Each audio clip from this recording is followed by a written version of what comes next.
In the spirit of Remembrance Day, a special program at a Toronto area high school is helping tell the stories of veterans and pass on their knowledge and history. Through the Oral History Project, students at Crestwood Preparatory College have had the opportunity to interview veterans and keep their memories alive by digitizing their photos and mementos.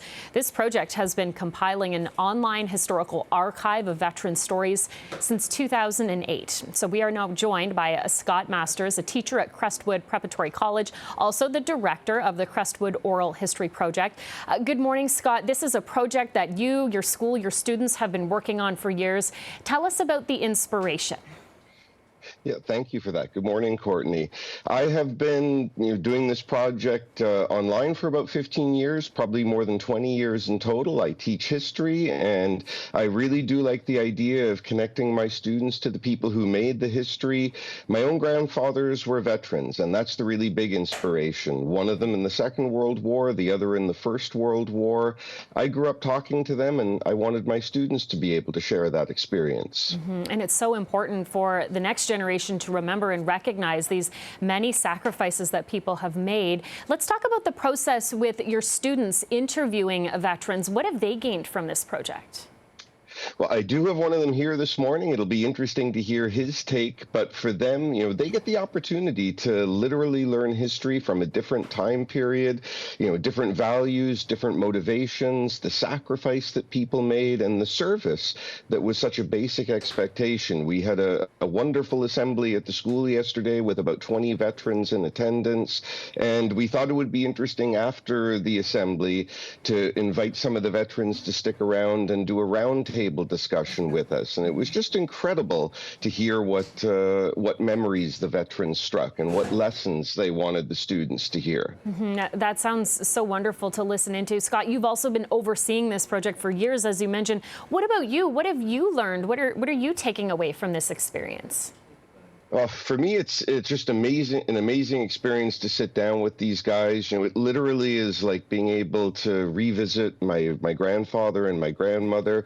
It's been many years since they've passed on, but they had some incredible stories, and I just love the opportunity. And every time that I and the students talk with a centenarian, I think we are struck every single time just how remarkable some of these people can be. It's an irreplaceable situation for the students.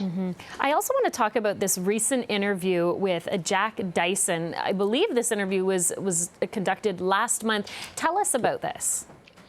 Well, I try to take my students down to Sunnybrook every couple of months at least. That was obviously something that we had to stop during the pandemic. And I would have to say that this was, the best use of Zoom that I could have come up with. We literally have used Zoom to connect with veterans around the world for the last couple of years. And for a while, even local interviews like Sunnybrook, we had to do via Zoom.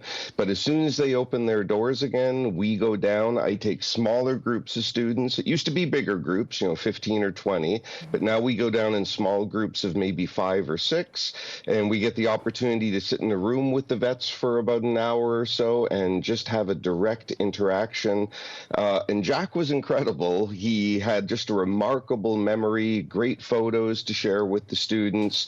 And the thing I got to say, the takeaway I really took from it, certainly his naval service in the war was remarkable, but just listening to him talk about his family and how he grew up, and the memories he shared of his own parents. That was the best part for me. And what's really nice about this, Scott, an opportunity for the public to go online and take in some of this information too. Tell us how our viewers can learn more.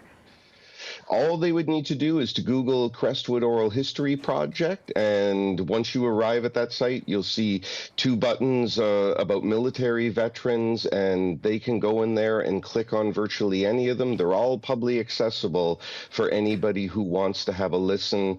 And it's been my pride and joy to be able to do this. I learned this morning, sadly, that a veteran named Stuart Johns just passed away, and I had visited him a couple of years ago.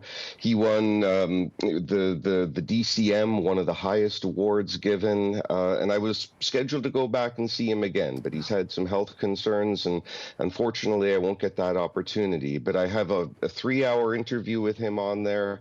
anybody can watch it. He was just a remarkable man, and I'll miss him. Certainly. So sorry to hear of that loss, but as you say, really wonderful to know that his story, his legacy will live on through some of your work. So Scott Masters, thank you so much for taking the time to speak with us and share your project with our viewers this morning.